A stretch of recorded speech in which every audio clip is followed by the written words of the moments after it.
When you talk about our motherland Uganda, the pearl of Africa, you cannot fail to smile because of the smile that fills the faces of the citizens. Our nice good weather and nature that sustains us all, that enables us all to continue each in their own way, because we are all different even according to each individual's work. But what joins us to become one person is the sweetness from the flavored drink Hallelujah Jingati drink and Hallelujah Tamarind drink. The flavor that quenches your thirst while at the same time treating and healing your body because it is 100% natural. Enjoy the drink that has got the tamarind juice in it. Made by Hallelujah Reflexology, Healthy Solutions and Nutritional Research Center Limited. Get yourself a bottle of Hallelujah from all shops around.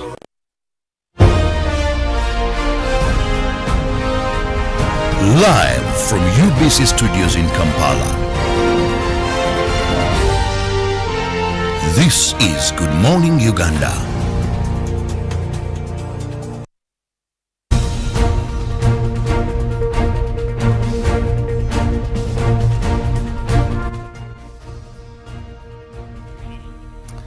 Well, it is the 16th day of March 2022. We're coming to you live from UBC right here on Good Morning Uganda. My name is Philomena Mastiko. Another Wednesday over here, midweek. What have you done? Where are you at? Did you set any plans at the beginning of the week? Because Wednesday is actually the ideal day for you to start evaluating because, well, the first days are already done. And of course, you know how times are really shifting at a very fast rate these days. So Wednesday right here is when you sit down and actually note down what have I done from Monday, Tuesday, Wednesday. Well, if you haven't done anything yet, good for yourself. You still have some 2 days before we head into the weekend.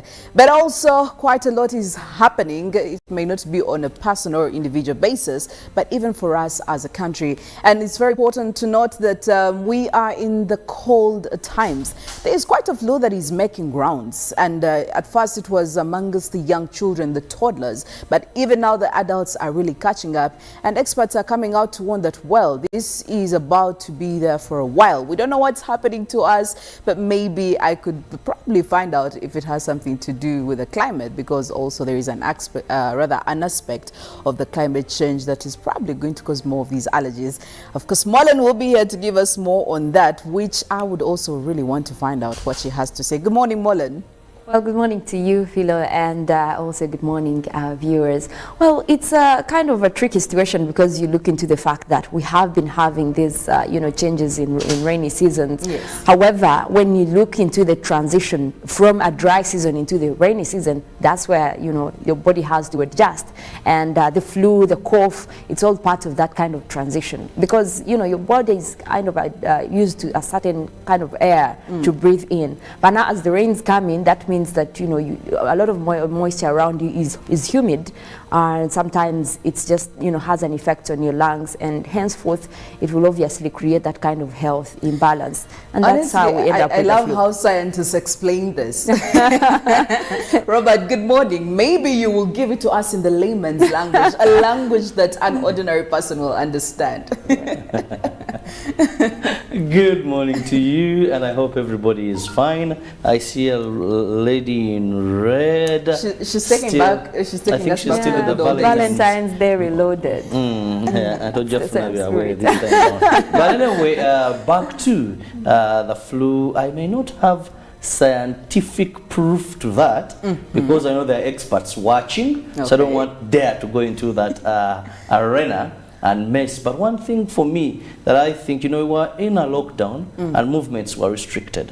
Remember that? So there wasn't so much of people associating together. Yes. But also schools at the same time were also not in operation. Now usually young kids have a lot of flu. If you look at these infants, flu is one of the things. That's why even in the times of that pitch of COVID-19 in Uganda, they'll tell you that these young children, their immune system, because flu is their common disease. And now what happens when schools were opened, these children now come back and one by one brings a flu home, because if you notice, most of the families where they are having flus and coughs, you do research, there is an infant. Yes. And all began with Mr. or Mrs. Toddler, and the rest got it. So because now they opened, there are so many, we are just coming up to interactions with so many people. I believe that's why we are seeing this flu at its peak. Knowing that we had been in a lockdown where even our bodies were kind of reserved, immune system in one way or the other, because some are not even exercising, doing what they're doing. So the young are giving the old, and it's becoming a problem. Well, that's another version, but maybe I'll give you a simple example that could help put things in perspective of how weather comes in. If you have noticed maybe one of the early mornings, if you wake up early, you'll see like how your nose is kind of stuffy. Early morning, that is when the temperatures are really down. And it's not because you have flu, but your body is reacting and you feel like you have some kind of allergy, even when you don't have the allergy. So that's just your body adjusting to the low temperatures. So that is the same thing that happens when you have a rainy season coming in. That means you have been used to this dry weather around you, but now you're transitioning into this kind of cold, wet weather. And that's how also your body will react. And henceforth, it will give you that kind of flu or even the cough, because now that's like, your body adjusting to this environment that it has not been used to. The new weather settings. Yeah. Well, there is one thing though I know for sure that usually beats out the flu when it comes to herbal medicine. It's really very, very effective. And speaking of herbal medicine, His Excellency Yoweri Kaguta Museveni yesterday had to school quite a number of World Health Organization officials and even some scientists, and actually asked them to work hand in hand with herbalists, because local medicine, herbal medicine has quite, it's very interesting. It's very effective. Do you believe that, Mollen and Robert? Do you believe in herbal medicine? Has it done wonders for you before? I do. Because actually, personally, I can attest to that. I do go actually in the believe. plantation, pick some, is it bombo? These local herbs, and go and probably blend them and make that whole green juice that is very, very effective.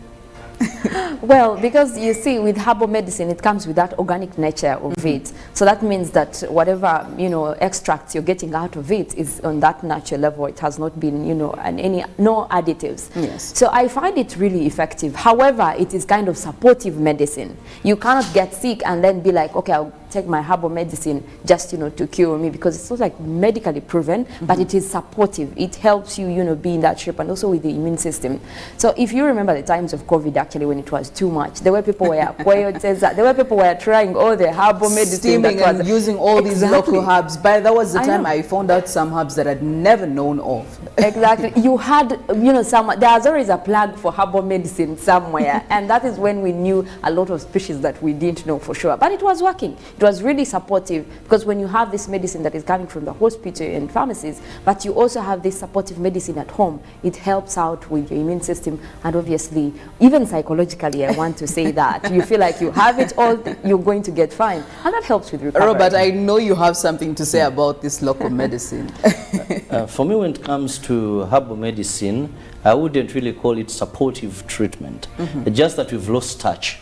Because those days, of course, one would say the population was we were a few people, and the herbs, these grasses were readily available. Today, of course, they are not, that the availability is a problem. But herbal medicine, if you go to where people know how to use it right, Yes. I want to tell you it performs wonders. The only problem is that now there have been mixtures but the initial setting of the African society, I'll tell you, a snake would beat someone, and someone would just run behind the house. This person is not taken to hospital. They crush a few things, stab, and it's done. Cough. Those days you get cough, just go to the mango tree, a few things here and there. Pick some orange leaves, pick some probably jackfruit leaves, boil and So the only problem now is that it has been commercialized, because those days a person will just tell you, use this, no interest of money. So this commercialization, that is where we are getting the problem, that we are losing the touch of the originality. That someone is supposed to look for mango, whatever, peelings or something, he can't get them, then he forges. So it ceases to be effective as it was originally. Yes. But if we have the right herbs, the right concoctions done, I am a person who believes, first and foremost, doesn't have so many side effects, like this conventional medicine you're talking about. Well, who die of getting I really want to differ overdose from of you, alcohol- Robert. of Yeah, alcohol unless, medicine. because I think it's about the right dosages. Because even some of these local, the herbs, you need to have a certain dosage of the prescriptions that you take. Otherwise, you probably take more than what is necessary for your body or what your body can contain. And we'll see health hazards coming up. Yeah, we did have doctors actually come up to warn people when everyone was resorting to herbal medicine and taking a lot. And what I remember is that medics were saying the more you have, most of this medicine into your nose, it's going to affect your nostrils somehow, and this could, have long-term effects. So even when we're talking about herbal medicine, there has to be a limit. But also that whole conversation of the originality of herbal medicine reminded me, in my culture, when someone gave you like medicine that is herbal, you're not supposed to thank them. You're not supposed to pay them, because then the medicine wouldn't work. That was there. I found it there. Yeah. The moment you thank someone, it is believed that the medicine won't work. That's in my culture. And I was like, yeah, you don't even have to thank, you get it freely and move on. Oh, well, I didn't know the relationship between the thank you, the appreciation, and the efficacy of the medicine. I don't know how, I don't know where, but maybe at the end of the day, just don't thank the person, do what you're supposed to do. Now, getting back to news and informing you, well, it's about the time when we take a look at some of the stories from last night, of course, locally and across borders. And we'll kick it off with skyrocketing commodity prices, where the Prime Minister Robin Nabanja yesterday came up and called upon Ugandans to be calm, saying government is doing all it takes to find solutions to the skyrocketing commodity prices. That's the Prime Minister Robin Nabanja asked Ugandans to keep calm as government works both tooth and nail to find a sustainable solution for the skyrocketing commodity prices. She was speaking to journalists immediately after a plenary session at Parliamentary Building in Kampala. Essential commodities have registered an unusual surge in price over the past 3 months.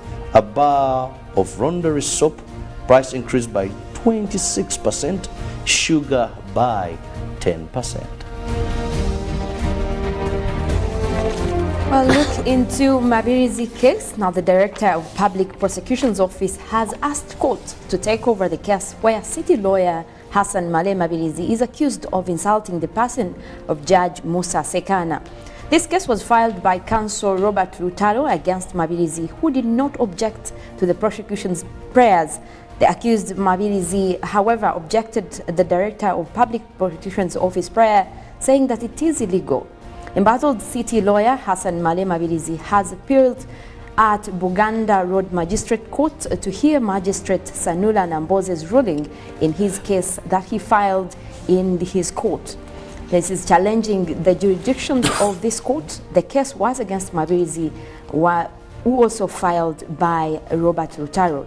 The Director of Public Prosecution's Office, led by Ivan Chaze, informed court of prosecution's intention to take over the case, but the accused Mabirizi objected to his prayers, saying that it's intended to infringe on his rights to fair hearing and constitutional right. Basing on Male Mabirizi's prayer, Magistrate Sanula Namboze adjourned the matter to the 28th of March 2022 for prosecution to make a rejoinder to Mabirizi's objection. In this court, Hassan Male Mabirizi facing 2 counts of offensive communication and cyberstalking when he was allegedly using his Twitter handle to insult Justice Musa Sekana. And away from court affairs, we now move to Parliament and National Unity Platform issues regarding, that is, the impeachment of Kenyena Municipality Member of Parliament Francis Zake, where the National Unity Platform says they will not replace Kenyena Municipality Member of Parliament Francis Zake as Commissioner at Parliament. NUP Secretary General Louis Lubongoya told a media briefing at the party head offices in Kamocha, Kampala, that Zake's removal was illegal and is a political fight. National Unity Platform officials blame Parliament for the removal of Kenyena Municipality Member of Parliament from his post as a commissioner. Zake was voted out last week on grounds of using abusive language on the Deputy Speaker of Parliament. The National Unity Platform Secretary General Louis Bongoya said removal was illegal and described it as a political fight.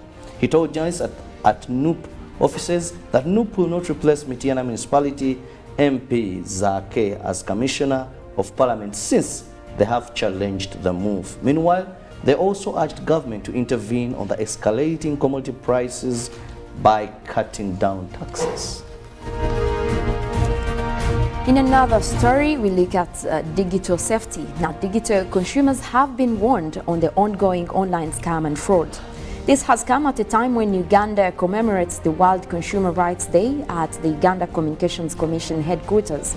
According to UCC, 1 out of every 10 consumers are digitally imitated and exposed to fraud. On the World Consumer Rights Day, UCC warns all those that attempt to scam people having had to face the law.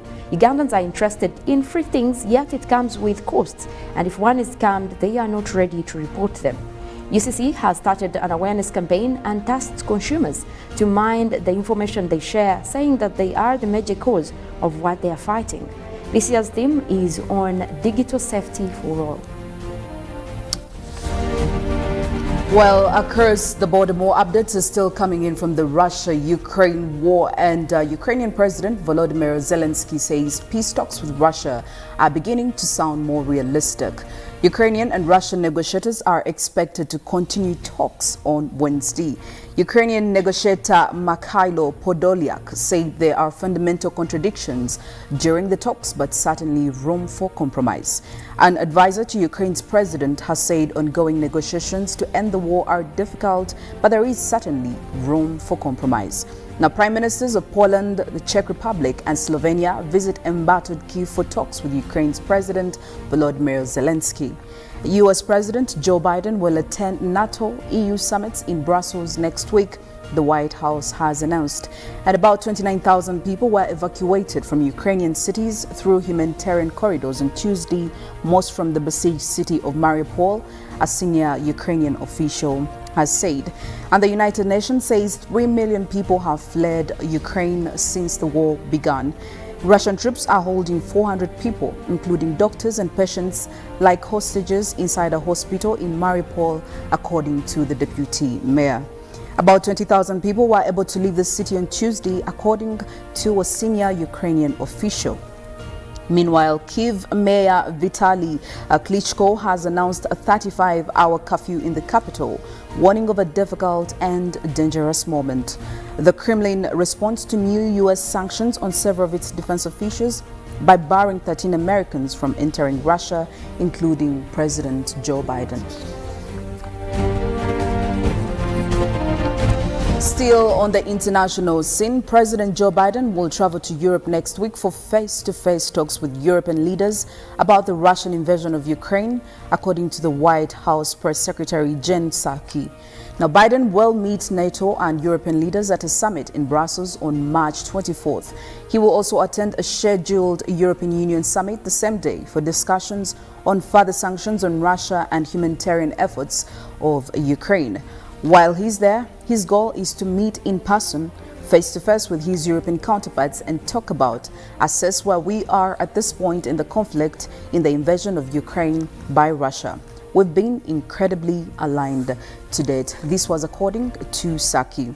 Now, that doesn't happen by accident. The president is a big believer in face-to-face diplomacy, so it's an opportunity to do exactly that. The U.S. has repeatedly called Russia's attack on Ukraine unprovoked and unjustified. It poses a potential threat to NATO nations, including Ukraine's neighbors Romania, Hungary, Poland, and the Baltic states of Estonia, Latvia, and Lithuania. And more than 3 million Ukrainian refugees have fled the country into neighboring states since the war began on February 24th, according to the United Nations.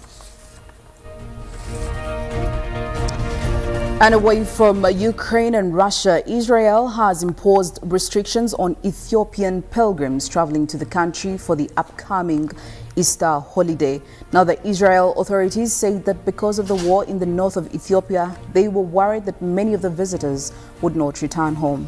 Tourist agencies have confirmed to the BBC that Israel's Population and Immigration Authority had issued a letter to say that Ethiopia Christian pilgrims should apply for permits individually. The move has been met with criticism from Israel tour operators. Now, the head of the Israel Incoming Tour Operators Association is quoted by the Times of Israel as saying it was severely discriminatory as it only applied to Ethiopians. But Israel authorities defended their decision, saying many tourist groups from Ethiopia have stayed in the country illegally in the past few years, something they fear could be exacerbated by the ongoing civil war. The 16-month-old conflict is continuing to impact millions across the country's north. A spokesperson for Ethiopia's foreign ministry told the BBC that he was not aware of the decision by Israel. And in the weather and climate news, allergy specialist warns climate change could produce longer, worse allergy seasons. Now, medical experts are warning that the stuffy noses and itchy eyes of allergy season could be getting worse and longer. Dr. Sherry Fazan, an allergy and immunologist specialist at Northwest Health, says climate change has been affecting the allergy season. She says the spring weather is longer and potentially more heat and more precipitation can cause more growth of trees and pollen produced. Fazan says that this could be also according to the summer and more wheat during the fall. Long Islanders say that they are already dealing with the issues associated with their allergies. Whenever I go to sleep, sometimes my nose feels stuffy, so like one side of the nose feels stuffy. Sometimes I can't breathe out of my nose, says Yorset resident Colin Raymond. Fazan says that those suffering from a bad allergy can try to minimize their time outdoors and keep their windows closed at home or in the car. If you know you are pollen allergic, try to wear sunglasses and a cape when you're outside to prevent pollen from landing on your face, says Dr. Fazan. It's interesting that we speak of allergies. I don't know whether maybe the gospel that Robert has to preach to us every single morning has something to do with probably helping us, curb it a little bit. I don't know whether that is part of what you're going to tell us, Robert, because it would be really, really very handy. You see, there are diseases, there are body experiences that our great parents never experienced in their life. Okay. Why? Because they were consuming what is contained in these two bottles. You know, Okay. Jinga was part of their daily meal. Tamarind was something that they would just pick from the trees, then consume. When you look at also sucrose, all these are things that they had. So issues of allergy, then that, their immune system was really strong. So what you need to do is just at 1,500, get any of these bottles because they have ingredients that boost your immune system. So that's some diseases, you just hear of them. Just hear of them than spending so much treating. These do not heal, but what they do is they empower your body to fight off diseases. So what more do you need? Prevention is better than cure. And above all, medical treatment in our country, day by day, is becoming more expensive.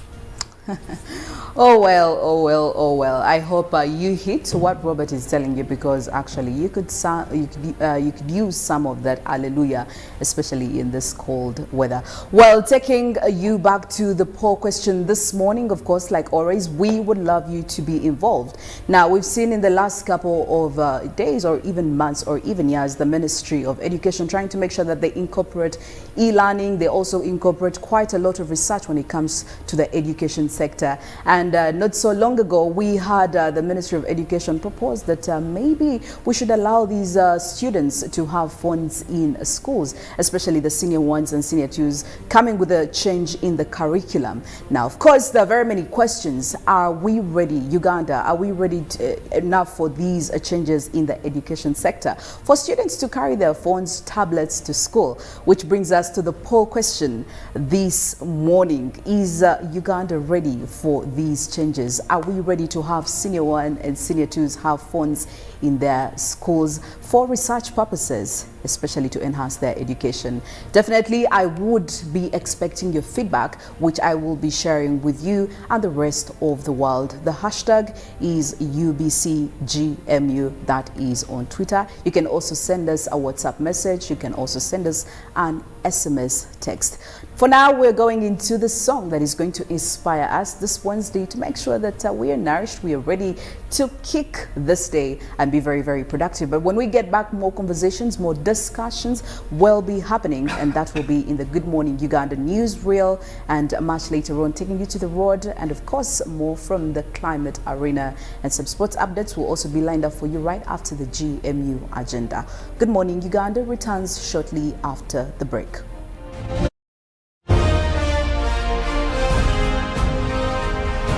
Live from UBC Studios in Kampala. This is Good Morning Uganda.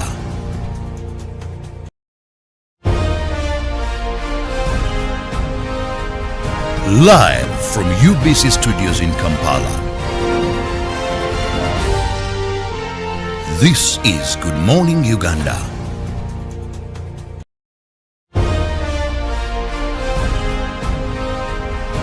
Live from UBC Studios in Kampala. This is Good Morning Uganda.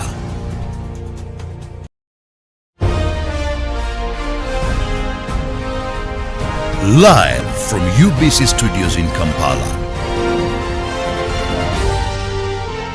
This is Good Morning Uganda.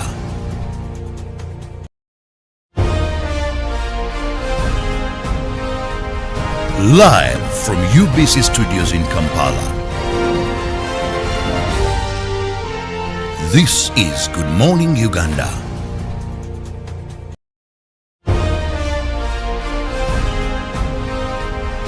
Live from UBC Studios in Kampala. This is Good Morning Uganda.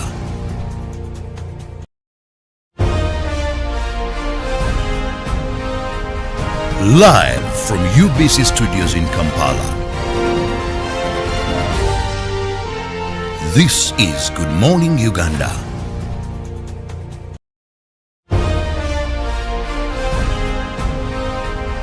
Live from UBC Studios in Kampala. This is Good Morning Uganda.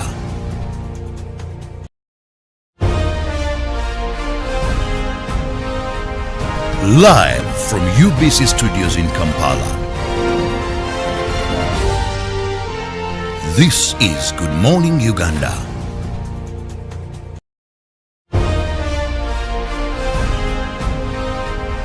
Live from UBC Studios in Kampala. This is Good Morning Uganda.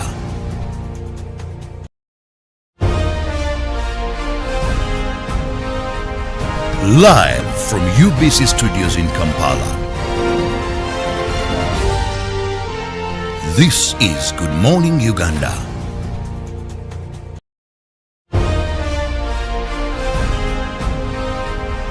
Live from UBC Studios in Kampala. This is Good Morning Uganda.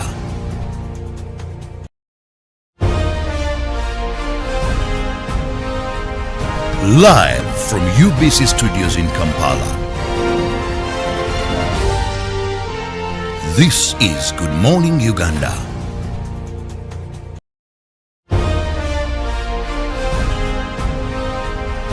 Live from UBC Studios in Kampala. This is Good Morning Uganda.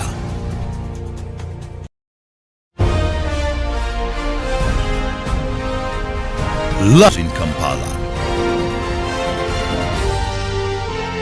This is Good Morning Uganda.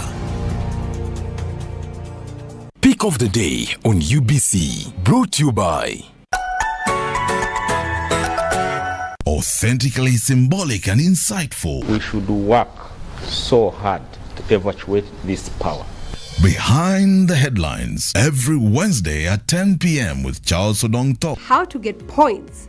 Just use MTN to make calls, send SMS, load airtime, buy bundles, or pay for MTN subscription services. Everywhere you go, MTN. It's time to learn. Schools are open. As a student, school life is going to be different. You must follow the COVID-19 prevention measures, which include always maintaining a 2-meter distance from others in class, dormitories, entertainment halls, school vans and playgrounds, regularly washing your hands with soap and water, wearing a washed and clean mask that covers your mouth and nose every day, and encouraging your classmates to do the same. Your teachers will also guide you on how to follow SOPs. Don't engage in violence with other students. Report any cases of abuse by teachers or other children to a senior teacher. Those who don't follow the rules should be immediately reported to a class teacher for correction and further guidance. If you experience flu-like symptoms such as a sore throat, fever, dry cough or body weakness, immediately seek medical attention from the school nurse and inform your class teacher. Whenever you sneeze or cough, please remember to cover your nose and mouth with a bent elbow, tissue or handkerchief. Let's share knowledge, not COVID-19. This message is supported by the Ministry of Health, Ministry of Education and Sports, and UNICEF. Stay safe. There have always been hard times, but these days are harder than most. Everyone is hurting. Everyone needs help. But some among us are asking the question, what if we didn't have to go through life's hardest moments alone? What if we were in it together? And just by asking that question, he changed my son's life. He created an online crowdfunding platform for Ugandans to help raise money for each other. Thank you, Nixon, for helping me. This is a story of a regular Ugandan just like you, who harnessed the power of technology to provide a solution for us. How about you tell us your story? UG needs more of you. To share your story, visit airtel.co.ug/UG needs more of you or call or SMS 162. Airtel, the smartphone network. It's no secret that ICT makes learning easy. The strides made in our field could not be possible without it.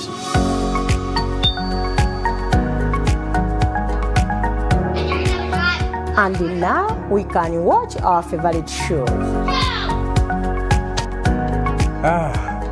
My radio is my best friend.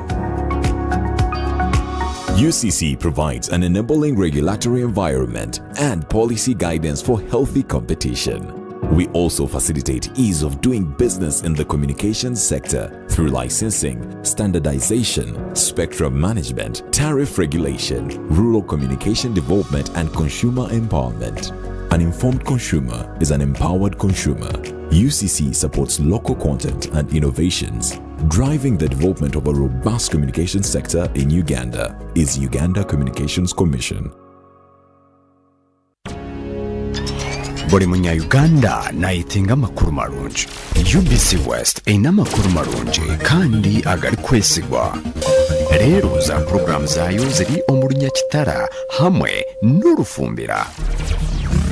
UBC West eyina tekinologiya ey'omulembe eri kugibaasisa kuhika omu bicweka byona omu ihanga nangu n'aheeru y'eihanga. Tukwatire aha frequencies ezo: Kisoro 97.7 Fama, Kalari 93.7 Fama, Hoima 99.1 Fama, Kampala 105.7 Fama, Mbarara 97.4 Fama, Futpoto 98.8 Fama, Masindi 5 Fama. Kurikiriza UBC West ohulire embaganiza. UBC West empika huna.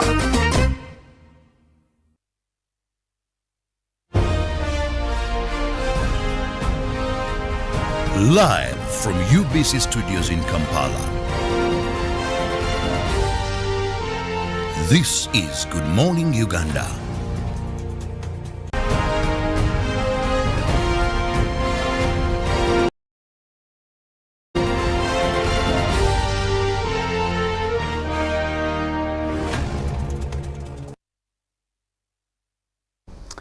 Good morning once again and welcome to Good Morning Uganda Newsreel. My name is Philomena Mastiko and of course I'm joined by Robert Kirabo, where we get to have the topical discussion of the day.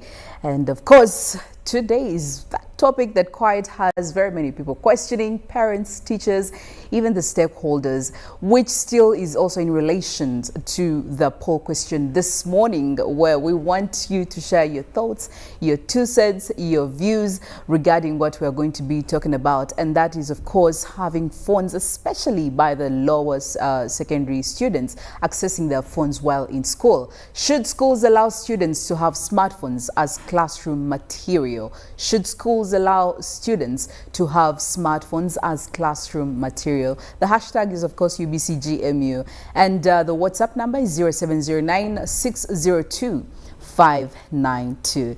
Now, when it comes to education, definitely every country, everyone is trying to transition to e-learning. We are looking at doing things the e-way because that is the way to go. We need to transition from the traditional ways of doing things and getting into the system. Now, a number of us who have been through the education sector, you know clearly that it was illegal for you to have a phone, especially senior 1, senior 2, at all levels. Carrying a phone at school was a prohibition, and you would definitely, suffer you had a certain punishment to pay, or you could even be expelled from school. But now we're looking at a system where the education sector wants to incorporate students going with their equipment, tablets, phones to school to make sure it helps them in their research. And yes, according to the digital agenda plan that was put on the table by the Ministry of Education, of course, they're looking at incorporating all this research and information, especially for the students. Now, Robert, we know that the curriculum changed, especially for the lower secondary students, the senior 1 and senior 2. And when you look at the curriculum properly, you actually realize that most of the work is going to be done by these students, the research especially. Now, we know that most of these schools don't really have enough equipment, computers, and all that really is necessary to make sure this is executed 100%. But the question right now is that, are we ready? Are the Ugandan schools ready for such a big move? Because it is a big move. It comes with a lot of changes. Do you think we are ready? One, we can never be ready. Okay. But we can have a starting point. And when we start is when we look at the challenges that come. When you ask schools, first I want to look at this in a tripartite approach. Yes. I want to look at the parents, the students, the teachers, then later government. We must accept e-learning is the way to go. We recently had tough COVID times and schools were locked because we couldn't have classroom studies. But for some schools that had foreseen this situation or easily adopted to, now they are benefiting. I'll give an example. The ministry came out, and also UNEB attests to this, that now semi-candidates that feel are ready to sit their final exams can. Because they said that those that were studying even during COVID times. Yes. I have a niece, they used to have Zoom lessons. Yes, they were expensive, but we used to ensure there is data for him. And they were studying like everything was normal for them. And I want to tell you, that entire class is now going to sit. They have begun registering for PLE, for their final exams, national. So why? Because for them, it was all about a parent have a smartphone, have data, the teacher would have the Zoom lessons. These kids were so eager, learning, and they were enjoying it. So the only problem I see in this one, now we go to parent level, because for the children, senior 1, senior 2, these young kids are eager to learn. Yes. They want to discover. The only challenge would be, how do you regulate this smartphone for them not to expect that they're in class, yet they're on TikTok, yet they're on some pornographic site. Yes. How do you regulate that? To me, it's the only problem. But as student, adjusting to what you're giving them, oh my God, these are young brains, they're fast, they're quick. Very flexible. Yeah, they're very flexible. So the children, for them, they will be ready. The parents, that is where the burden now goes back to them, because these schools I don't think they may provide, for example, one of the schools in Kampala that is doing this, and I think it has led in this, that is a Nakasero Senior School, which is in Kampala. I don't think they offer internet. It is the parent that is supposed to ensure that there is data on this phone, so that it has a burden to the parent. Yes. It has a burden to secure these gadgets. You have tuition, you have school fees, then maybe you have to move around. A good smartphone on average, Philo, couldn't it be a fairly good one? 400, 500? 400, 500, 600, 400, yes, in those ranges. Around there. Now, on addition to school fees, sometimes, and other issues, that requirements. You have requirements, you have other fees that you pay aside from school fees. But also, you must remember that for Kampala's case, most homes, children have smartphones. Some urban dwellers, yeah, are from those but smartphones, you visit a person and almost every child has a smartphone. Yes. So if now there is going to be something better for this smartphone, then in my opinion is the way to go. However, my only fear is the imbalance or the gaps that are going to widen between urban and rural. Yes. These regional gaps. As a child in Kavera Maido, a teacher has never held a smartphone. Maybe they're learning under a tree. Everything is that way. So there, a smartphone is very unique. It could be more like a diamond ring. Yes. To them. Still, even the teacher has the ministry. You know, e-learning is not, if you're to teach via, the good thing here now, it's a teaching guide. Yes. The teacher is teaching, you have the phones, they even tell them, now we are going to this, slide this, go and find out more on this. But have we prepared the teacher to understand how do you merge, how do you bring in this smartphone to be a teaching aid? Actually, Robert, before we get even to the teachers, let's still talk about the digital agenda plan that was, I mean, it was supposed to be put into action by the Ministry of Education, and it has 3 objectives, which number 1 is, you know, provision of equipment like computers to schools, and then connecting to schools, and also addressing the ICT infrastructure. Now, I love the fact that you did talk about regional imbalances. Look at Kampala right now, and also compare it to other regions. Well, I highly doubt that, I mean, it's quite evident we don't really have enough ICT infrastructure in the entire country. Yes, it could be doing so well in Kampala and maybe some other areas, but now what happens to these other people? I mean, people in the deep ends in the villages there, are they not going to study? Are the students not going to study? I don't think the ICT infrastructure is really up and running over those areas.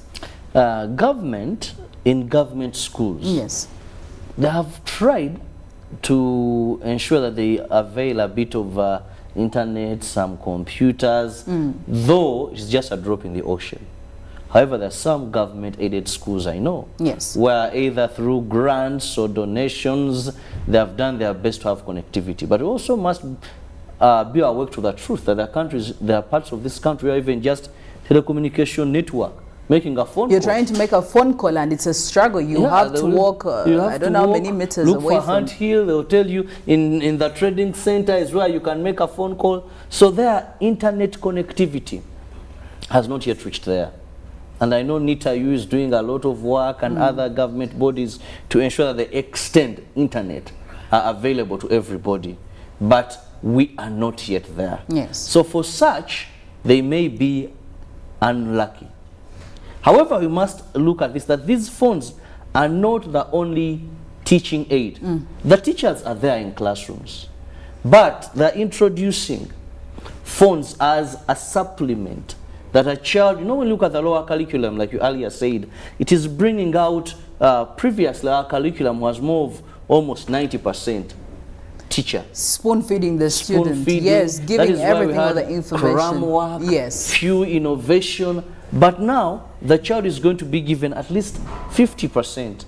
And the remaining 50 is for this child to discover, to find out. So imbalances will always be there. Like it has been, look at our performances in Uganda. When these national exams come out, still you hear Kampala and PG Wachiso best performing. So we've had these imbalances. And I don't think we are about to solve them any any sooner. Yes. So with me and education in Uganda, I believe these may be dealt with, but not in the near future, because they require huge investments to be done. And the question is, do we have the monies, and is there the will? Yes. Is this a priority? Because one of the challenges we've got in our country, I don't want to be misquoted. Yes. But this is reality. And I want to take Ugandans back. There was a year, I think 3 years back, when these schools in Kampala didn't perform as expected. I won't mention one of the schools. Mm. And you see, they even went to UNEP. They said they wanted to be remarked. They were in total disbelief, yes. They couldn't believe that they have been getting maybe 100 first class, 4, 3, what? There's a primary school here. Mm. So how come now they have gotten that? But they forgot that there are schools that even have never gotten a first class. I mean, not first class, sorry. A first grade. Mm. A first grade, you know. So the problem we have is that there is a class of people, because they don't come to the table of where decisions are made. Mm. Those that are at the table of decision making consider themselves and their role as having the problems. That is why some of these things, we've lived with them. So when you talk about imbalances in education, they might stay for a longer time. Yes. That is why even when sometimes there was a belief that children who study in urban are marked in a way that is a bit harsh. Yes. So these people began study here, began register in the village. Because they believe that they stand a bigger chance. A bigger chance. Yes. That they have all these resources readily available for them. So that is why I think the National Curriculum Development Center has been a bit slow. The Ministry of Education and Sports, wisely knowing that this is the area to go, yes, but they have been a bit slow as coming out and making it policy. Because of the numerous challenges that they know there, they can't have internet. Yes. The gadgets are a problem, and it remains a thing of the urban. Now look, a child in the urban center will have their smartphone, will of course have this exposure, do better research. Yes. A child in the village will still remain. At the end of the day, they sit the same examination and marked by the same people regardless of region. Absolutely. Because they cannot know that this is maybe a paper from a child of Kabera Maido. I'm told from UNEP that you can't identify who you're marking. You're just marking a script. So to just be fair and and very objective, which I remember somebody once told me, well, if these children, a Kampala child will not have the same conversation with a child who has been probably studying from one of those rural areas. And I think it makes sense right now, if you're going to incorporate this e-learning, there are people who are going to actually stand a very big disadvantage. Well, it's the new curriculum as well. Also, it's quite disadvantage because, you know, students actually don't go to school in the evening. Yeah, they're left. The classes are very less. They end around 2. So they're involved in other forms of learning, apart from classroom learning. You know, so those that go into sciences, they're given more of practicals. Then they're also now introducing teaching that is more of innovative and child-centered, rather than sitting and the teacher spends time. This dictating is a time, notes and you write, so and that's they go out. If it is geography, they go out in communities, do this field work. Yes. So the new curriculum is looking at reducing time where the teacher is dominant. Yes.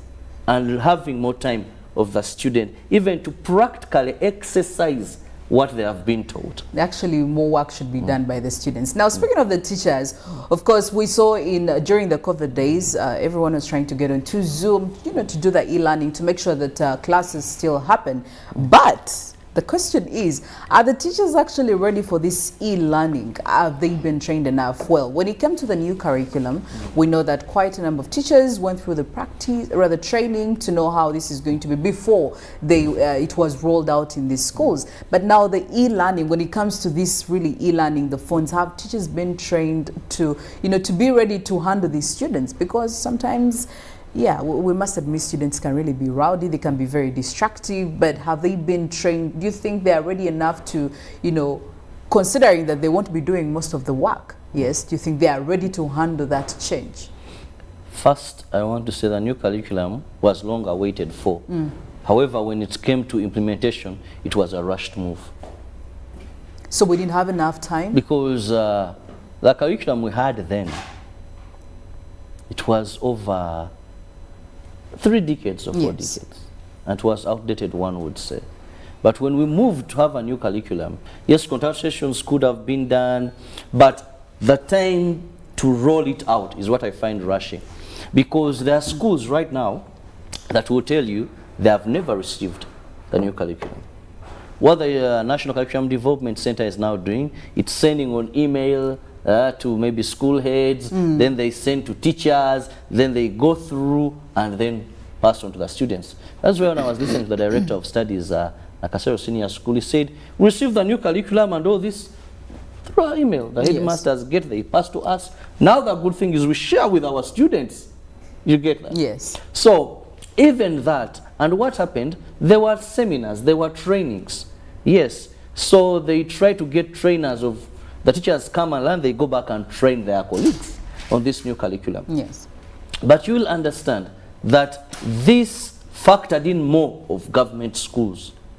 Remember we were in a lockdown when this was being hurriedly done. It was a time of COVID-19. So you'd find that some private school teachers didn't know what their fate was. Many never attended. For and public, yet they needed to still stay relevant. For public, they would go. For government, because they were even still getting money. So there is that gap. Then when it comes to e-learning, there is a very big difference. Teaching using the internet and teaching the ordinary way or conventional way that we are used to learning. Blackboard, chalk, blackboard, chalk, follow. So I want to believe that even the teachers are not that prepared. The teachers are not that prepared. That is why if you've seen teachers in international schools, when a person gets maybe a job there, they take them through something special because this is how they are doing their things. At one time they have a sister school in another country and it's the order of the day. So there is so much that teachers need to be trained to adjust to this new method of teaching. And equipping them with skills, because teaching is a communication form and it must have instant communication that this child will understand. But some teachers, over excitement, remember, teacher comes, go and do research, this pamphlet. By then there were pamphlets. Now what happens when a teacher says, go and do research, go to this website or Google this, put this in the phone, and they assume now students have learned. I want to believe if this is what we are moving forward, we must invest so much. Otherwise we are going to have e-learning of less value. Then you have poor students in terms of content, because they have just gone through. Like one says that our education system should change that from something that one goes through. That's what the new curriculum is looking at. That at every stage, P1 to P7, there is something a child has learned out of school. There are skills. Even if they got challenges, they can be useful to the society. Senior 4, this child then has broader ability to solve problems in the society. Senior 6, SPAB, by the time they get to university, not where someone says, this, I have to go through this till university, or senior 4, I branch off. So we do not want to have a form of e-learning that is just merely going through the system, yet not yielding tangible results. Now, this has also brought divisions among us parents. Of course, there is a sect of parents that are in total error and, of course, in support of this. Their argument is if international schools in Uganda can pull off a system like this in Uganda, actually here at home, why can't other local schools that are not following the international curriculum doing it? But then there is also a sect of parents who are worried. These children are young. They believe senior 1, senior 2, this child is just, there is that excitement, first of all, of getting into secondary. And then, you know, there is that entire adolescent period. And so they're thinking, well, they are easily distracted. How sure are we that these children are supposed to do what they're supposed to do with all this equipment at their at their disposal? We know that times have changed. The generation is totally different. These children are well versed when it comes to technology, using some of this equipment, the tablets, the phones. So the worry is that our children are going to be distracted. You know, this may not be efficient. Would you actually buy that idea? There are certain things that I look at as excuses. As a parent, parenting is not just having children. Parenting is a full-time job till you die. Up to now, my father, there are issues you will look at and say, son, that is wrong. So parents of today, because we think the main thing it's more about, even the women, have I provided fees, do I have a maid home, and all that.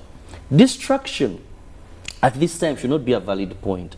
Yes, it would seem obvious that this student, senior 1, senior 2, having a phone, one depends at what age they even start using a phone. 2, you as a parent, what is your role? Then schools, for example, the leading school now says when they come in, we remove the phones from them. They don't have them throughout school. It is only for specific lessons that the phones are given to them. Then after the lesson, they are removed. Then when they are going back, they sign for their phones and they go. So we can limit distraction, but we can no longer have distraction as an issue, because even what you think could be distraction for education purposes, these children are very exposed, Philo. Yes. There is a time where we had internet cafes. Now I think they're a bit phasing out. Yes. But remember, you find young kids there, you've gone to do some work when we're campus days, and what are they on? A pornographic site. Many, almost the little pay their 500 Uganda shillings or 1,000. Yes, and then so we can no longer hide under that. As parents, as schools, we should look for how do we regulate this to ensure that we limit what we call distraction. Then parents that are saying national schools are doing it in Uganda, even the word international. You see, most of these international schools are in Kampala. Yes. There's coverage. Most of these international schools, the parents that take their children to international schools are well-to-do parents. Internet is not their problem. At home they have Wi-Fi, the child has a 24-hour internet. So even the schools themselves, you reach there, you look at the facilities, it is very possible for international schools. And doesn't mean because it has been done in international schools, automatically it will be done in these other schools, because there are facilities that these international schools have and other schools may not be having. That is the only problem. But I believe where there is a will, where there is focus, and what COVID has taught us, that this is the way to go. Well, there you go. Access to information and research goes a long way with e-learning. If this is the type of education we definitely want to incorporate in Uganda, there is a lot that is yet to be done. Of course, that is ICT infrastructure, the affordability. We need to look at some of these issues, because at the end of the day, all players in this system are going to be affected: the parents, the children, and of course the stakeholders and teachers and all these education institutions. Well, remember that the poll question is still running on our social media, and of course that is, should schools allow students to have smartphones as classroom material? Should schools allow students to have smartphones as classroom material? Just in a couple minutes I will be getting into the feedback and your thoughts and your views, and of course we'll be sharing it with the rest of Uganda. For now, we get into the papers to see what made the headlines, and later I will be coming to give you some of the updates on our roads this Wednesday morning. Good morning, Uganda. We'll be back right after this break.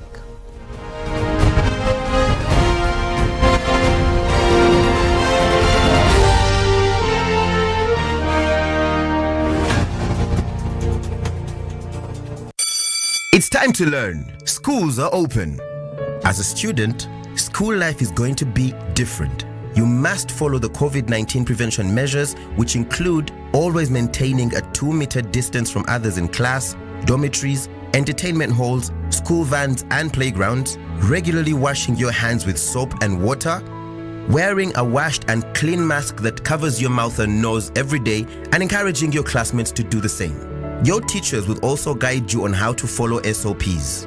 Don't engage in violence with other students. Report any cases of abuse by teachers or other children to a senior teacher. Those who don't follow the rules should be immediately reported to a class teacher for correction and further guidance.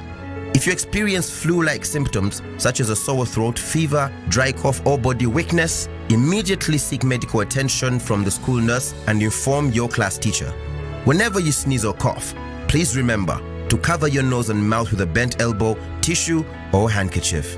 Let's share knowledge, not COVID-19. This message is supported by the Ministry of Health, Ministry of Education and Sports, and UNICEF. Stay safe.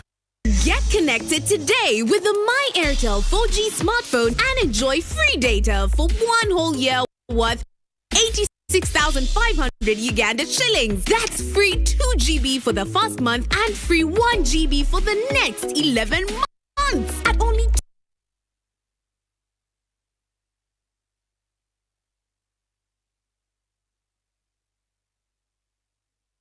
Uganda shillings with free data for 1 whole year worth 86,500 shillings, making the effective price of the 4G phone 163,500 shillings only. Airtel, the smartphone network.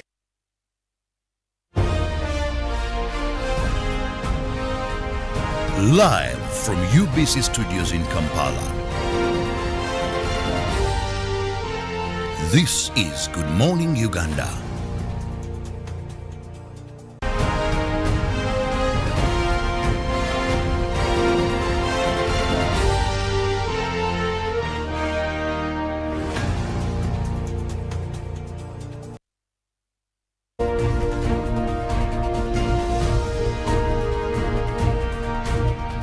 Daily Monitor. Government allows visits phones in schools. Well, clearly that is quite a topic to be discussed, and visitation had been banned, of course, due to COVID, and use of phones in schools has been taboo. But, well, government is drafting a students' phone use policy, and of course this is likely to spark a pro. We are yet to find out from that. And looking at the big picture over there, this is Kusi Ideas Festivals and Entebbe to support NMG's Kusi Festival, and also taking a look at homes lead-based paints are a health threat. Museveni also asks doctors to work with herbalists, and Kabaka fight over land in Chigo. And over there, we're also looking at Makerere to pull down iconic main building. Now, if you know Makerere, definitely you know this main building that caught fire in 2020, but it's going to be demolished. Well, what are they going to put over there? That is why you need to get yourself the Daily Monitor. And onto the second page, we look at today in history. Former ministers appear before inquiry. And still in history, Vietnamese villagers killed by US soldiers in Lime massacre. And Malé Mabirizi, well, the lawyer has lost a second bid to temporarily be released from Chitalia prison, where he's having 8 months. And over there to the UK, the British Prime Minister yesterday called for the West to end its addiction to Russian energy, which he says allows President Vladimir to put on blackmail to the world. I'll move over to the New Vision, where high prices are a big headline right there. Museveni meets MPs. Now that is interesting, and much more of that story in the New Vision for today. A setback for Tumukunde in the Jumai case. Well, there is also much more of that interesting out there. Now, MPs summon CMI over human rights abuse. That is on the page 7 of the New Vision for today. You can get more on that story. Also, government pays shillings 87 billion for unutilized electricity. Now that is also one to look out for as we look at consumption of electricity in the country. Now also there is an app to monitor the Cheyo workers outside, so I think this is a good one. Interesting how we're going to be able to monitor this. But on to page 2, raising tapping, a golden opportunity for pine growers right there, and more of the opportunities in business. You can find that story in the New Vision. Also on page 2, today in history, we look at Professor Wandira confirmed Makerere Vice Chancellor, that is in 1973, March 16th. And also Israel warns Arafat, Israel Minister of Justice, also that was in 1997. That is today in history. You can get much more of the details in today's paper. Now also on to page 3, Museveni NRM MPs to discuss the rising commodity prices. It's all right there, and it shows a picture of the president who is to meet the parliamentary caucus to talk about the rising commodity prices. The costs of imports from Kenya to rise as fuel prices go up. That will also be shown there in the New Vision. Get yourself a copy. Adding to the Daily Monitor Sports, we take a look at the UEFA Champions League, and of course almost Chelsea took to remind their continental rivals that they remain a serious force. And the 250 million Uganda shillings for PAL, of course that's the National Rally Championship, which has already covered about 2 rounds. And yes, we're still on the countdown for the FIFA World Cup Qatar 2022, and we have about 250 days to go. Quite interesting. And Joint Coast record victory encourages ace Kiplangat. And first career century for Akankwasi gives challenges a victory. Of course, this one has made the headlines in the first and league start century this season. That is, of course, in the UCA National Men's 50 over league. Well, still more stories in the Daily Monitor Sports. Just grab yourself a copy. Well, over to the New Vision Sports, it leads with a big picture right there of Professor Lugujo presenting to Ndaje University facility, and that is also with the Senior Presidential Assistant of Education and Sports, who were also guests there right in Ndaje University to boost up sports. Now there is more on that. It is worth it, and that is said by Dr. Oyo, who receives a plan as GAT acknowledges. Now also in the New Vision Sports, you see more on Barra Golf Club, senior players right there, also in the world of golf sport. On to page 2, Onyango gets on board, and that is also looking at the former Cranes captain Dennis Onyango and what he has in store as we look into the UEFA Champions League. I think that's an interesting one. Now also in the New Vision Sports, there will be a real game changer as Kasasa also looking into the Secretary General Beatrice Aikoru, who is also posing right there with some of the school representatives as they head into the Commonwealth Game Changers program. That is also more in that over the New Vision Sports. Expect more as Nakalembe is back and looking more into Ladies Golf Union. That is President Anne Abeja also optimistic on the golf in this country. Moving on to the Daily Nation, Raila meets UK Minister. Of course, this for the decision 2022. Ruto, well, it's my turn.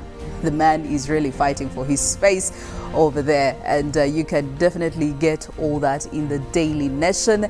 And of course, we look at the prominent. These are about the top 7, the prominent. The promises, and of course we look at the 7 promises that he's quite making for the Kenyan nationals. What are they? Well, that is why you need to get the Daily Nation and take a look at some of those stories. Well, away from the Daily Nation, we get into some of the feedback that you have forwarded regarding the poll question this morning, which is whether it is okay to allow phones in schools. Should schools allow students to have smartphones as classroom material? And coming in from you, Wycliffe, you're saying Uganda's education system has lagged behind, starting with the curriculum.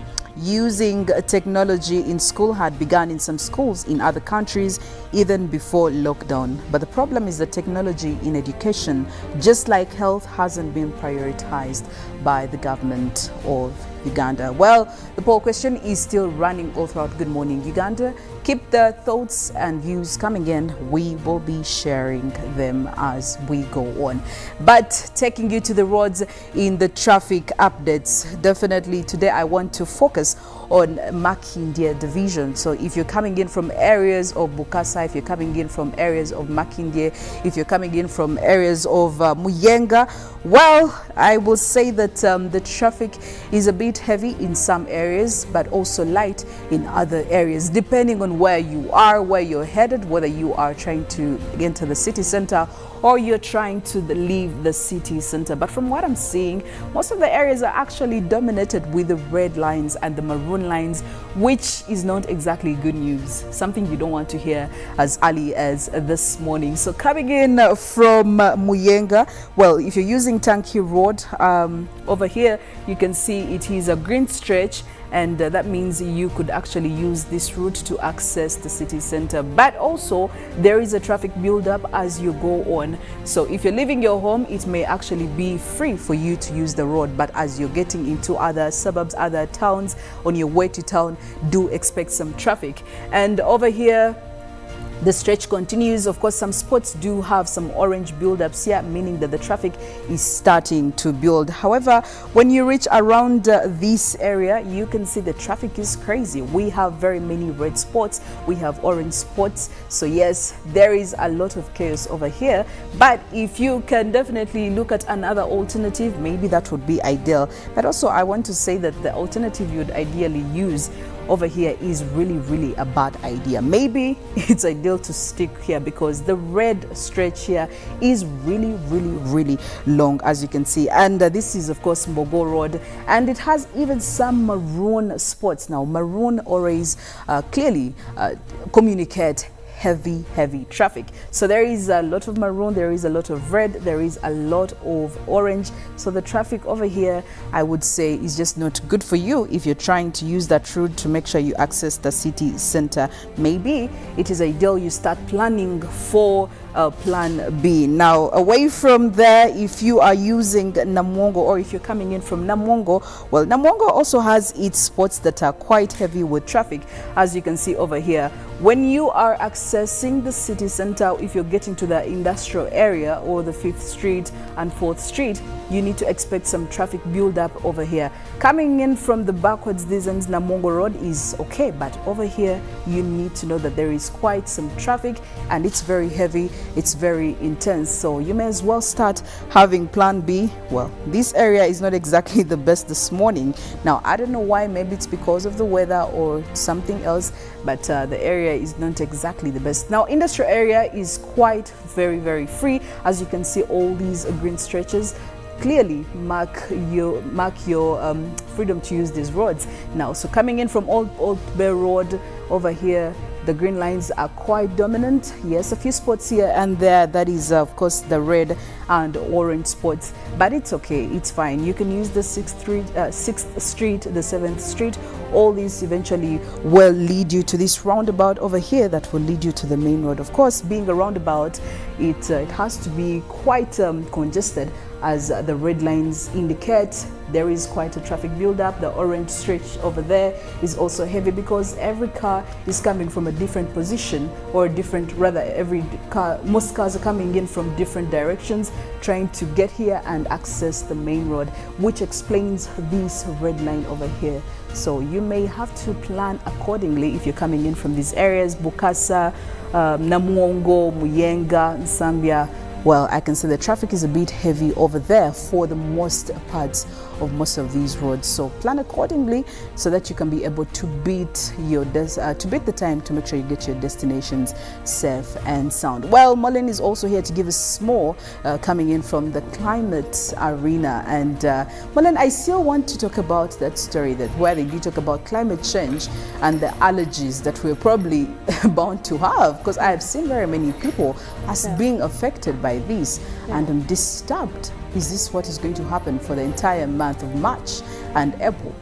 Well, if you look into, the situation, the medical situation for people who really suffer from allergies, usually it is associated with cold weather. So definitely I would say that for the areas that will be experiencing much more of cold weather, it's going to be rampant. And some of the advisories that are coming through, even from the scientists, you just have to, if you don't have to be outside, you keep indoors and keep your windows closed. Even when you're in a car, make sure that you're able to close the windows and keep yourself warm. Because for people with allergies, it's not ideal to be in cold weather. But now this is going to be inevitable as we head into the rainy season. You look into March, April is when we have peak of those rains for different areas. Then we go into May. So you have to find a way of keeping yourself out of the cold. Otherwise, this is just getting more rampant. Not even just related to climate change, but cold weather in general. And now with climate change, we're actually looking at much more of warmer days. So maybe that could be good news in that kind of, context, yeah. Well, what I pick from this is that be ready and make sure you stay warm, because these infections, the bugs are all over the place. You need to stay healthy because the weather cannot wait for you. You have to make sure you work for yourself and improvise for yourself as a human being. Well, I will leave Mollen to this, and of course she'll be giving you more concerning the weather forecast for later on today in the different parts of Uganda. From me, Philomena Mastiko, have a great and wonderful Wednesday morning. Well, thank you, Philomena. But also to add on that, there are areas where you have a lot of pollen, because as we look into the planting season, also there are more trees that come with pollen, the plants that come with pollen. Now, pollen does accelerate the kind of allergies even for some people. I think that would need to get medical experts on board as well. But I do know that that is also an effect. It can help to accelerate your allergy conditions. So you have to stay away from plantations if need be, especially now if you're looking at cold weather. In the cold, you can make sure that you're staying away from plantations to keep the pollen away, or even wear a cap, have sunglasses, and protect yourself. And the good thing is that now we get to put on the face masks. So at least when you have the mask on, then you also prevent some of those particles from getting into your nose. It could help. It also, by the way, the masks help to keep you warm. If you have noticed, when you're wearing a mask, you hardly feel the coldness around you. So I say this is an ideal time for you to still keep that mask with you.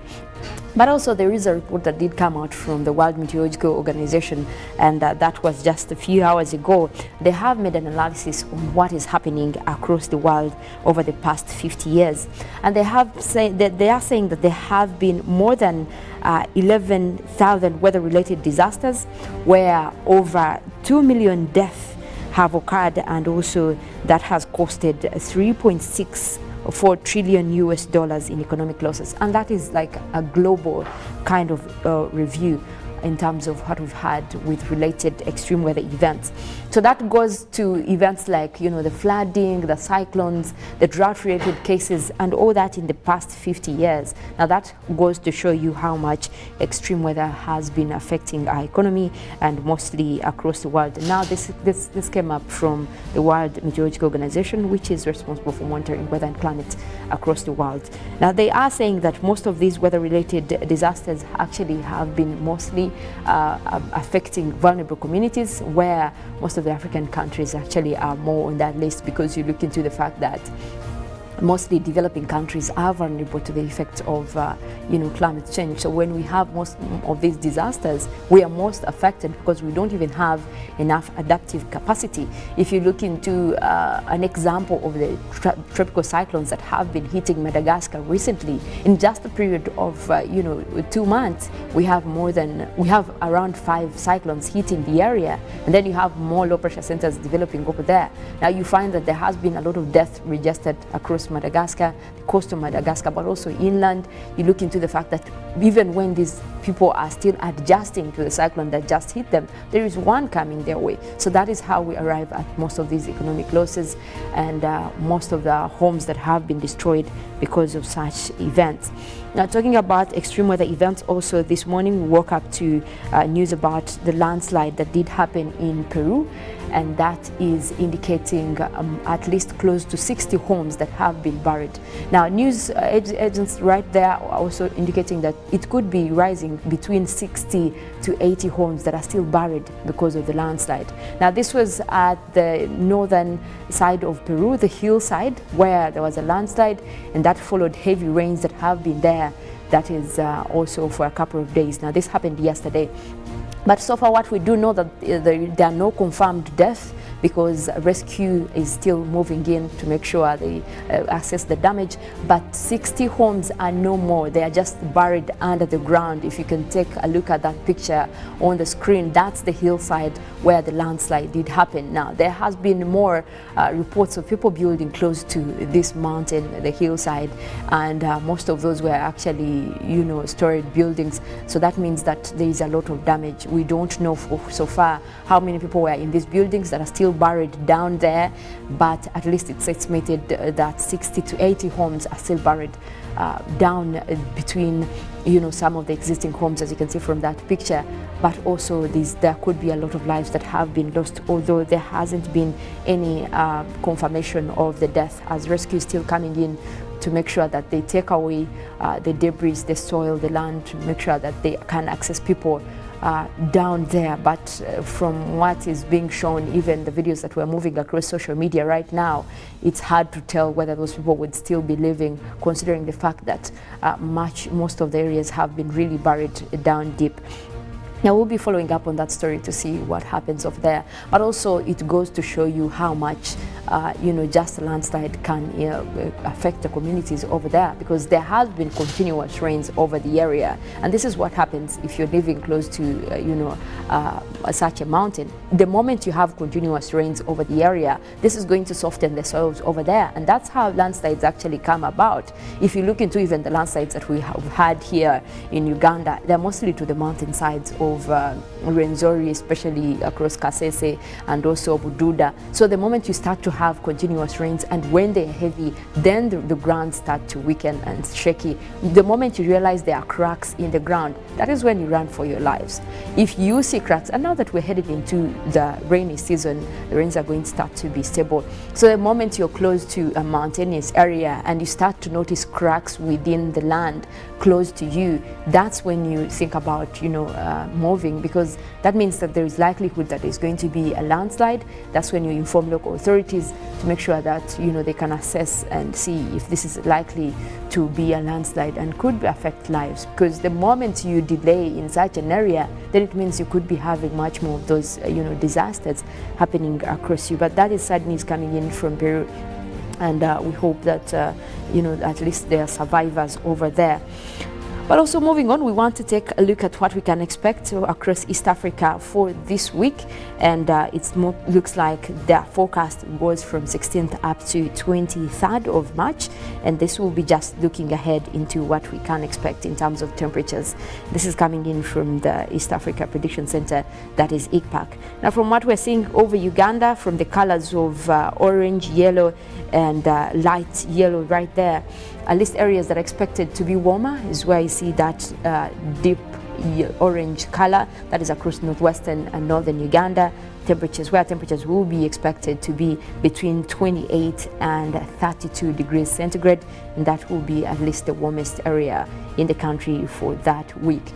Now we'll also look at much of northern Uganda, actually taking in parts of the Karamoja region as well, midwestern Uganda in yellow right there. That means temperatures will be between 24 and 28 according to what ICPAC is giving us for this morning. Now those are the temperatures that we can expect over there. It looks like quite normal for this time of the year, actually, for the areas in yellow right there. Now where you see a little bit of white, that means is where we expect some temperatures that will be low. That is mostly the southern part of Uganda. That is taking in also the Lake Victoria Basin. That is where we have the nation's capital, Kampala, crossing over to Tororo, Jinja. You look at also parts of central, southwestern Uganda, and that is where we can expect to have temperatures a little bit down. That is between 20 to 24. Now, much cooler weather is actually expected across Cabo de Highlands. You also look at where you see some kind of blue, light blue colors. That is where we expect much more cooler weather.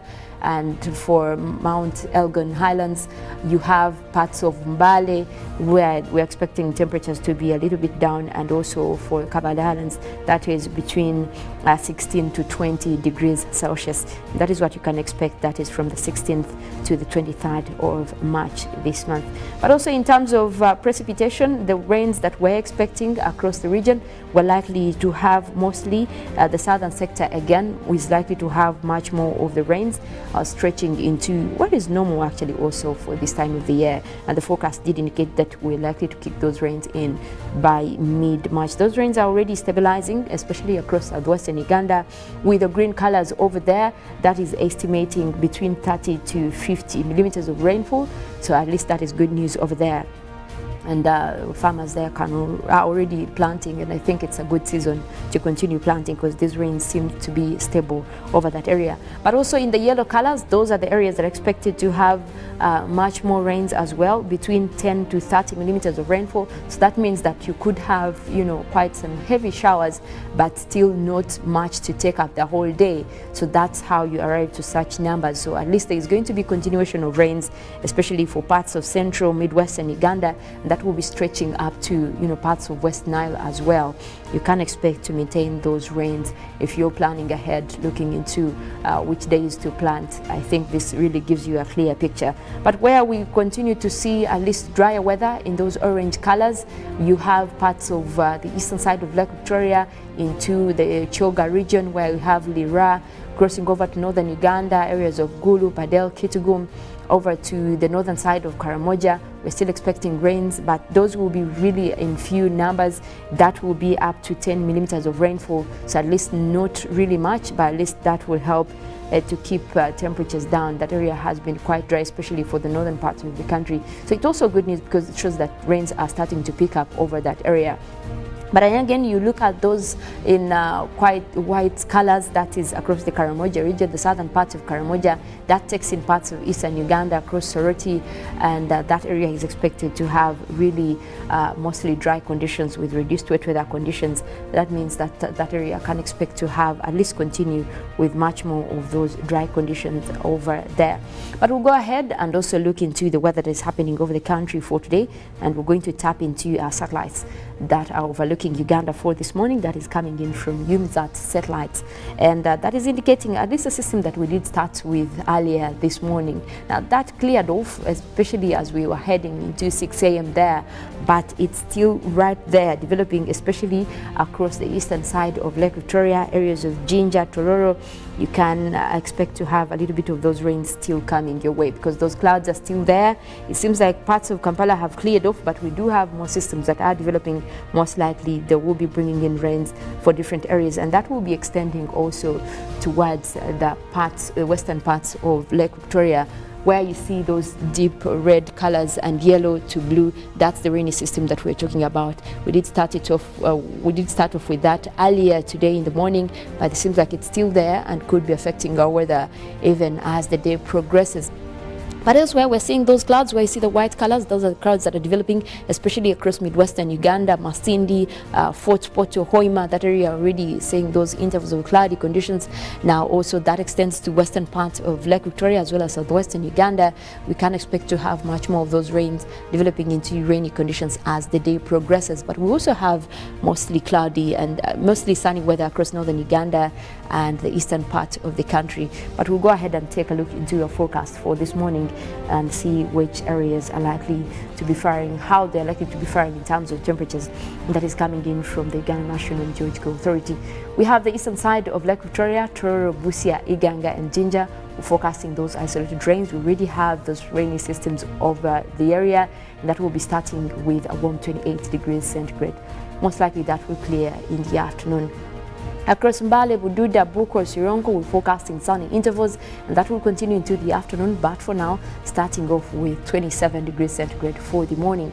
Southwestern Uganda, we also expect rains, and those will be really in light quantities, looking at a warm 27 to start with for this morning. The western side of Lake Victoria, we have Masaka, Zimbabwe, Raka, Ikalisizo. We're forecasting those isolated showers. Those will be coming in at a high of 28 for this morning. Back in the central parts of Lake Victoria, Kampala, Entebbe, Wakiso, Mukono, we do have that rainy system still over there, likely to bring us rains across several places, also starting off with a warm 27 degrees centigrade.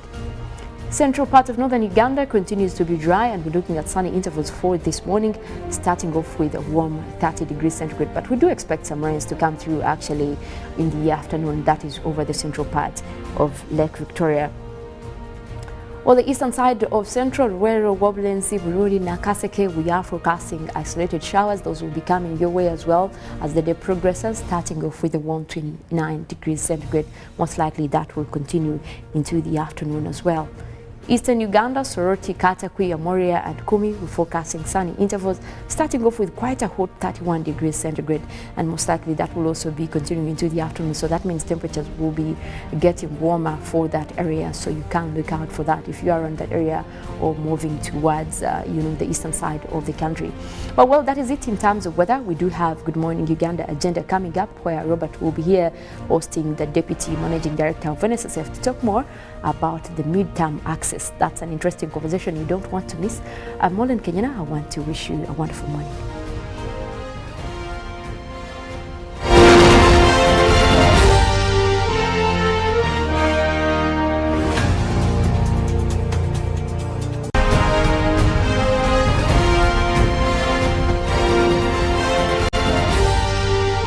This is Good Morning Uganda.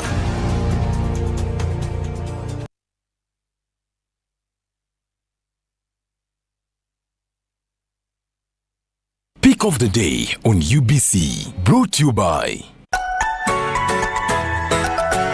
Authentically Symbolic and Insightful. We should work so hard to evacuate this power. Behind the Headlines, every Wednesday at 10 p.m. with Charles Odongto. How to get points. Just use MTN to make calls, send SMS, load airtime, buy bundles, or pay for MTN subscription services. Everywhere you go, MTN. Your MBs are now bigger MBs, only on MTN. When you load a daily bundle of 250 shillings, you no longer get 15 MBs, you get 30 MBs. For 500 shillings, you no longer get 40 MBs, you get 80 MBs. For 1,000 shillings, it's no longer 100 MBs, it's 180 MBs. Dial *150 *10# or use the My MTN app to load bigger daily bundles, only on MTN. MTN is regulated by the Uganda Communications Commission. When you talk about our motherland Uganda, the Pearl of Africa, you cannot fail to smile because of the smile that fills the faces of the citizens. Our nice good weather and nature that sustains us all, that enables us all to continue each in their own way, because we are all different even according to each individual's work. But what joins us to become one person is the sweetness from the flavored drink Alleluia Jingati drink and Alleluia Tamarind drink. The flavor that quenches your thirst while at the same time treating and healing your body because it is 100% natural. Enjoy the drink that has got the tamarind juice in it. Made by Alleluia Reflexology, Healthy Solutions and Nutritional Research Center Limited. Get yourself a bottle of Alleluia from all shops around. There have always been hard times, but these days are harder than most. Everyone is hurting. Everyone needs help. But some among us are asking the question, what if we didn't have to go through life's hardest moments alone? What if we were in it together? And just by asking that question, he changed my son's life. Created an online crowdfunding platform for Ugandans to help raise money for each other. Thank you, Nixon, for helping me. This is a story of a regular Ugandan just like you, who harnessed the power of technology to provide a solution for us. How about you tell us your story? UG needs more of you. To share your story, visit airtel.co.ug/UG needs more of you or call or SMS 162. Airtel, the smartphone network. It's no secret that ICT makes learning easy. The strides made in our field could not be possible without it.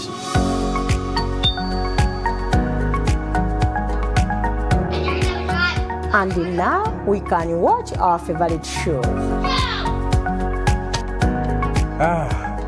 My radio is my best friend. UCC provides an enabling regulatory environment and policy guidance for healthy competition. We also facilitate ease of doing business in the communications sector through licensing, standardization, spectrum management, tariff regulation, rural communication development, and consumer empowerment. An informed consumer is an empowered consumer. UCC supports local content and innovations. Driving the development of a robust communication sector in Uganda is Uganda Communications Commission. It's time to teach. Schools are open. In these days of COVID-19, teachers are not only giving knowledge, but protecting themselves and their students from the virus. As a teacher, you must ensure that students follow the set SOPs of always maintaining a distance of 2 meters from others in classrooms, dormitories, entertainment halls, school vans and playgrounds, wearing a washed and clean mask every day that covers their mouths and noses, and regularly washing their hands with soap and water. In addition to that, you must counsel students about stigma related to COVID-19 and discourage them from violence. Any violence against students from classmates, teachers or parents should be reported immediately to a school administrator or senior woman or man teacher for correction and further guidance. Ensuring everyone's safety is key, so make sure students are out of class by the official closing time. Let's share knowledge, not COVID-19. This message is supported by the Ministry of Health, Ministry of Education and Sports, and UNICEF. Stay safe. Pick of the day on UBC, brought to you by Authentically symbolic and insightful. We should work so hard to evacuate this power. Behind the headlines, every Wednesday at 10 p.m. with Charles Odong. How to get points. Just use MTN to make calls, send SMS, load airtime, buy bundles, or pay for MTN subscription services. Everywhere you go, MTN.